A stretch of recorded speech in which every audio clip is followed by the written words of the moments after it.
몇 년 전에 한 분이 이렇게 말한 적이 있습니다. 목사님, 방언 기도를 하면 알아듣지도 못하는데 이렇게 계속 기도해야 하나요? 라고 말입니다. 또 이렇게 이야기하는 어떤 집사님도 계셨습니다. 방언 기도를 하면 자꾸 딴 생각이 나고 굳이 알아듣지도 못하는데 방언으로 계속 기도해야 하나요?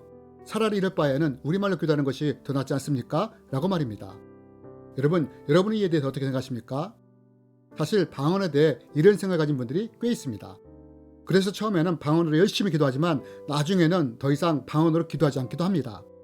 그러면 왜 우리는 방언에 대해서 이런 태도를 가지게 되는 걸까요?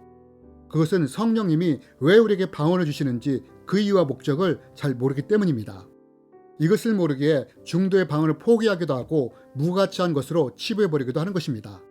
그러나 만약 이 방언이 얼마나 가치 있는지를 알게 된다면 어떻게 될까요? 아마 방언에 대한 생각과 태도가 많이 바뀌게 될 것입니다. 그렇다면 여러분, 과연 성령님은 어떤 목적으로 우리에게 방언을 주시는 걸까요? 성령님이 이 방언을 통해서 우리에게 하고자 하는 일이 무엇일까요? 오늘은 방언 시리즈 세 번째로 성령님이 왜 우리에게 방언을 주시는지에 대해 함께 살펴보기 원합니다. 먼저 사도 바울은 방언에 대해서 이렇게 말합니다. 방언을 말하는 자는 자기의 덕을 세우고 예언하는 자는 교회의 덕을 세우나니. 여러분, 사도 바울이 방언에 대해서 뭐라고 말합니까? 예언은 교회의 덕을 세우지만 방언은 자기의 덕을 세운다고 합니다. 그럼 사도 바울이 말하는 이 자기의 덕을 세운다는 것은 무슨 말일까요? 여러분, 우리는 헬라어 원어를 통해서 이것이 무엇인지 알 수 있습니다. 헬라어 원어로 덕은 오이코도메오로 집을 짓다, 건물을 세우다라는 의미가 있습니다. 즉 자기의 덕을 세운다는 말은 방언을 통해 자기의 신앙의 집을 세운다는 뜻입니다. 다시 말해 우리가 방언으로 지속적으로 기도할 때 우리의 신앙의 집인 믿음이 강건하게 되는 것입니다. 뿐만 아니라 우리가 지속적으로 방언으로 기도할 때 어떻게 되느냐? 영적인 권세가 생긴다는 것입니다. 저에게는 이런 경험이 있습니다. 어떤 분이 한 자매에 대해 치유 사역을 부탁했습니다. 정신병원에 입원한 자매였는데 나를 잡아서 방문하게 되었습니다. 자매에 대한 병원의 진단은 정신분열증이었습니다. 저는 문제를 통해서 영적 분별을 다시 했습니다. 정신병과 영적 문제에는 다른 양상이 나타나기 때문입니다. 문제를 해보니 자매의 문제는 악한 영에 의한 것임을 알 수 있었습니다. 사실 자매는 이미 자기 안에 다른 존재가 있다는 것을 알고 있었습니다. 자매의 단계는 악한 영이 숨어있는 단계가 아니라 억압을 당하는 단계였습니다. 성경에 보면 군대 귀신 들린 자가 억압당하듯 자매도 억압을 당하는 상태였습니다. 단지 억압의 정도가 약한 수준의 단계였습니다. 병원에서는 사역을 할 수 없었기 때문에 퇴원 후에 치유 사역을 하겠다고 약속했습니다. 그리고 마지막에 함께 손을 잡고 기도하자고 했습니다. 그런데 자매의 손을 잡고 기도하는 순간 어떤 일이 일어났느냐? 어떤 존재가 제 손을 타고 들어오는 것이 느껴졌습니다. 그 순간 정신이 멍해졌습니다. 그러면서 나도 모르게 강하게 방언이 터져나왔습니다. 그러자 순식간에 나를 엄습받은 기운이 빠져나가는 것을 느꼈습니다. 여러분, 이게 무슨 일일까요? 바로 영의 전이가 일어난 순간입니다. 자매님 안에 있던 악한 영이 제 안으로 들어오려고 했던 것입니다. 그때 어떤 일이 일어났느냐? 성령님이 방언을 통해 그 악한 영을 막은 것입니다. 여러분, 방언에 어떤 기능이 있느냐? 내 신앙의 집을 견고하게 하는 기능도 있지만 또한 방언에는 영적 권세의 능력이 있다는 것입니다. 방언은 성령님이 주시는 것이므로 영적 권세와 기름 부음이 흐르기 때문입니다. 그래서 우리가 방언으로 지속적으로 기도할 때 어떻게 되느냐? 이 영적 권세로 인해 우리에게 보호의 갑주가 입혀진다는 것입니다. 여러분, 성령님이 우리에게 방언을 주시는 첫 번째 목적이 무엇인지 아십니까? 방언을 통해 우리의 신앙을 견고히 세우고 또한 영적인 보호의 갑주를 입도록 하기 위해 방언을 주시는 것입니다. 그렇다면 여러분, 성령님이 우리에게 방언을 주시는 또 다른 목적은 무엇일까요? 우리는 다시 고린도전서 14장을 통해 방언의 또 다른 목적을 찾아볼 수 있습니다. 방언을 말하는 자는 자기의 덕을 세우고 예언하는 자는 교회의 덕을 세우나니. 여러분, 사도 바울은 말합니다. 방언은 자기의 덕을 세우고 예언하는 자는 교회의 덕을 세운다고 말입니다. 여러분, 우리는 여기서 성령님이 방언을 주시는 두 번째 목적을 찾을 수 있습니다. 그것이 무엇이냐? 여러분, 우리가 방언으로 지속적으로 계속해서 기도하면 어떻게 될까요? 방언이 성장하게 됩니다. 어떻게 해요?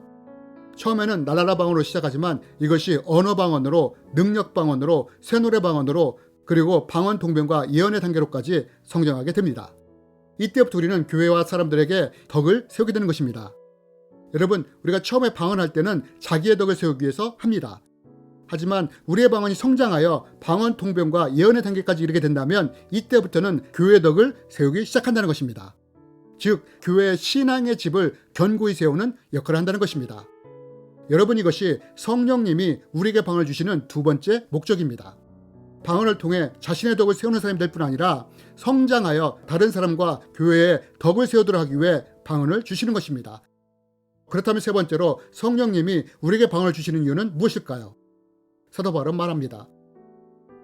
방언을 말하는 자는 사람에게 하지 아니하고 하나님께 하나니 이는 알아듣는 자가 없고 영으로 비밀을 말합니다. 여러분, 우리가 이 말씀을 통해서 알 수 있는 방언의 또 다른 목적은 무엇일까요? 앞에서 저는 한 집사님에 대해 말씀을 드렸습니다. 방언을 알아듣지 못하는데 차라리 이럴 바에는 우리말로 기도하는 것이 낫지 않냐고요. 여러분, 이에 대해 어떻게 생각하십니까? 그런데 여러분 아십니까? 우리말의 육성의 기도와 방언에는 분명한 차이점이 있다는 것을 말입니다. 우리가 이것을 알게 된다면 왜 성령님이 우리에게 방언을 주시는지 알 수 있습니다. 그럼 우리말 기도와 방언에는 어떤 차이점이 있느냐? 여러분, 우리말 기도의 특징은 단방향성 기도라는 것입니다. 즉, 혼이 하나님께 드리는 기도라는 것입니다. 그렇다면 방언 기도는 어떨까요? 방언 기도의 가장 큰 특징은 단방향성이 아니라 쌍방향 기도라는 것입니다. 즉, 내 영이 방언으로 하나님께 기도하지만 또 하나님도 방언으로 내 영의 기도를 이끄실 수 있다는 것입니다. 이게 무슨 말이냐?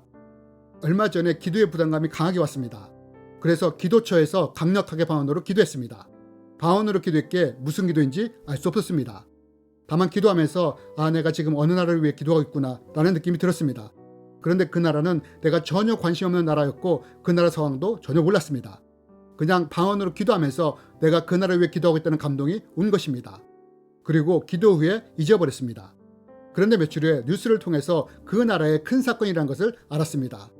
그리고 그때서야 왜 기도에 부담감을 주셨는지 알았습니다.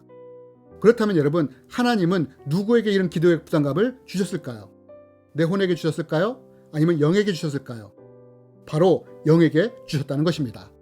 그래서 내 혼이 아니라 영으로 하여금 그 나라를 위해 기도하도록 이끄셨다는 것입니다. 이럴 때 방언 기도의 가장 큰 특징 중에 하나는 단방향성 기도가 아니라 쌍방향성 기도라는 것입니다. 내 영이 방언으로 함께 기도하지만 하나님도 방언을 통해서 하나님이 원하시는 기도를 내 영을 통해 이끄신다는 것입니다. 그러나 문제는 이것이 방언으로 이루어짐으로 우리가 알 수 없다는 것입니다. 그래서 사도 바울이 이것을 비밀이라고 말한 것입니다. 그렇다면 여러분, 내 영과 하나님이 방언으로 교통하니 우리가 전혀 이것을 알 수 없을까요?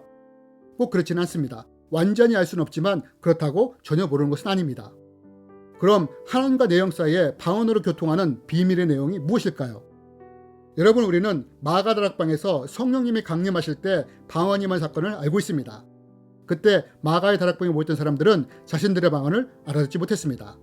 그런데 이 말을 알아들은 사람들이 있었습니다. 누구입니까? 오순절을 지키기 위해 예루살렘에 온 바데인, 메데인, 엘람인과 같은 사람들이 그 방언을 알아들었습니다. 그러면서 이들이 뭐라고 합니까? 우리가 각 언어로 하나님의 큰일 행함을 듣는도다 라고 하지 않습니까? 여러분, 하나님과 내 영 사이에서 방언으로 이루어지는 비밀의 주요한 내용이 무엇인지 아십니까? 대부분 하나님의 큰일을 행하신 것 같이 하나님 나라의 확장, 구원과 복음의 사역, 영적 전투, 누군가를 위한 치유와 회복의 기도, 내 혼을 위한 간구 등이 방언의 주된 내용입니다. 만약 우리의 방언이 더 성장하여 방언 통변과 예언을 할 수 있게 된다면 이에 대해 더 분명히 알 수 있을 것입니다. 여러분, 성령님이 우리에게 방언을 주신 세 번째 목적이 무엇이냐? 내 영과 하나님이 서로 교통하도록 하기 위해 방언을 주신 것입니다. 여러분, 이러한 것들이 성령님이 방언을 주시는 목적과 이유입니다. 그러므로 우리의 삶에서 이 목적이 이루어졌으면 좋겠습니다. 그리고 이것을 이룰 수 있는 방법은 단 한 가지밖에 없습니다. 방언으로 기도하는 것입니다. 지속적으로 기도하는 것입니다. 설거지를 하면서도 방언으로 기도하고 걸으면서도 방언으로 기도하고 또 골방에 앉아 무릎으로 기도하는 것입니다. 이렇게 우리가 지속적으로 방언으로 기도할 때 방언이 성장되는 것입니다. 사도 바울이 영적인 것을 그렇게 많이 체험할 수 있었던 이유는 누구보다 많이 방언으로 기도했기 때문입니다. 방언에는 영적 권세와 기름 부음이 있으므로 지속적으로 기도할 때 영적인 통로가 확장되기 때문입니다. 우리도 사도 바울이 누렸던 영적인 체험을 누리며 성령님이 우리에게 주신 방언의 목적을 이루며 살아가는 우리가 되었으면 좋겠습니다. 주님의 이름으로 여러분을 축복합니다.